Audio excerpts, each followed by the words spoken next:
Oi pessoal, tudo bem? Aqui é o professor Bruno. Hoje, dando continuidade ao nosso projeto Decifrando as Súmulas do TSE, estamos com a súmula número 38. Você que tem nos acompanhado percebeu que já temos aí gravadas as 37 primeiras súmulas.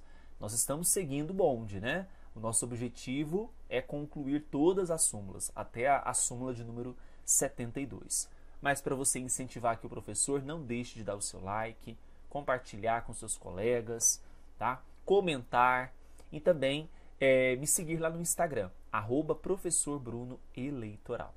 Bora então para a súmula número 38 do TSE. É uma súmula que eu preciso que vocês fiquem com os dois olhos abertos, muita atenção, ok? Lembrando a todos, pessoal, que o nosso curso de Direito Eleitoral para concursos em videoaula, ele está disponível para aquisição lá no site eleitoralcombruno.com.br. Vamos primeiramente fazer uma leitura atenta da súmula número 38. Veja, nas ações que objetivam, que visem cassação do registro, do diploma ou mandato, haverá litisconsórcio passivo necessário entre o titular e o respectivo vice da chapa majoritária. Algumas considerações. Essa súmula, no seu nascimento, ela não previa as ações que visavam cassação de registro ou mandato. Era só assim, nas ações que visem cassação do diploma, né? Mas aí houve uma sugestão no nascimento da súmula que foi acatada pelo ministro que fez a sugestão, acho que foi a ministra que fez uma sugestão dessa súmula, e então agora eles estão englobando todas aquelas ações que visarem cassação de registro de candidatura, do diploma, quando diplomado, ou do mandato, nós teremos litisconsórcio passivo necessário. O que isso significa? Nas ações eleitorais, a gente tem o polo ativo e o passivo. O ativo é aquele que demanda, né? Que entra com a ação. Nesse caso aqui, o polo passivo é quem sofre a ação. Então, vamos imaginar, eu tenho o polo ativo e o passivo. O que seria, então, o passivo, o litisconsórcio passivo? O litisconsórcio é quando figura mais de uma pessoa no polo passivo.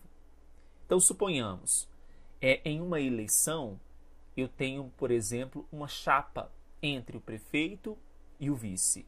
Eu tenho aqui um litisconsórcio. Se alguém entra com uma ação cassando o diploma do prefeito e do vice, no polo passivo eu teria a presença do prefeito e do vice nessa figuração de litisconsórcio, porque figura mais de uma pessoa, o prefeito e o vice. Quando eu falo necessário, entende-se aqui, para você ficar fácil de entender, obrigatoriedade. Ou seja, quando eu tiver uma ação que visar cassação de registro, diploma ou mandato, no polo passivo, eu deverei constar com o litisconsórcio, com a presença dos dois envolvidos, obrigatoriamente, necessariamente, entre o titular e o vice na respectiva chapa majoritária, né? Então, vai atingir aqueles candidatos pelo sistema majoritário. Quais são? Prefeito e vice, governador e vice, presidente e vice-presidente da República. Mas o senador não é chefe do Poder Executivo, mas ele também figurará com os seus suplentes, tá? Bom, o que essa súmula quer dizer? Trouxe aqui para vocês um princípio, que é o princípio da unicidade ou da indivisibilidade de chapa. Ora, o que esse princípio diz? Quando você vota para um prefeito, você está votando só no prefeito? Você pode escolher votar só no prefeito? Ou o voto vai para o vice também? Claro, né? Quando você vota no prefeito, automaticamente vai para o vice. Quando você vota para o presidente, você também está votando no vice. Quando você vota no governador, você também está votando no vice. Quando você vota no suplente, no senador, você também está votando nos suplentes. Então, veja, eu tenho um princípio da unicidade ou indivisibilidade da chapa. Você vota e aquele voto ele atinge todos aqueles envolvidos naquela chapa, tanto titular quanto vice, tanto titular quanto suplente, certo? Isso positivamente, porque é o voto, quanto negativamente. Essa súmula diz o seguinte, olha, se eu tenho cometimento de uma irregularidade, né, que envolve o processo eleitoral, esse cometimento foi feito pelo titular, o vice, mesmo não sabendo, também será atingido. Ok? Mas é qualquer ação? Não. Somente naquelas ações que visarem a cassação de registro, diploma ou mandato é que eu vou ter essa necessidade do litisconsórcio passivo necessário. Então é o que eu acabei de falar. Qualquer abuso no transcurso da campanha eleitoral atinge toda a chapa. Contudo, eu tenho exceções. E a exceção aqui que eu trago, que é a mais comum a ser cobrada em prova, é quando nós estamos falando de inelegibilidade.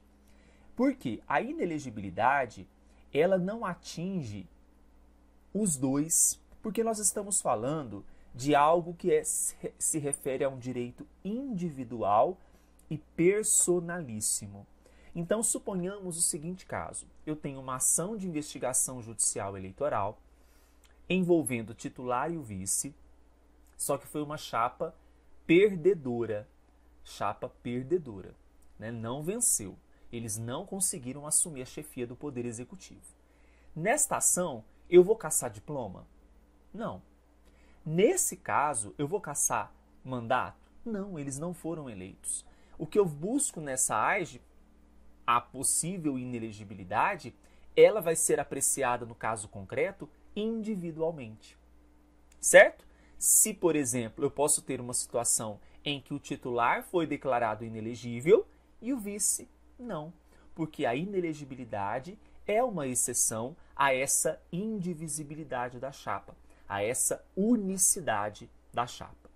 Então, quando eu falo de ações, só para a gente finalizar aqui de forma objetiva, dessas ações que visarem cassação de registro, diploma ou mandato, eu cito a AIGE, a AIME, representação por captação ilícita de sufrágio, representação por condutas vedadas, captação e gastos ilícitos de recursos eleitorais, certo? São alguns exemplos aqui que nós temos, tá?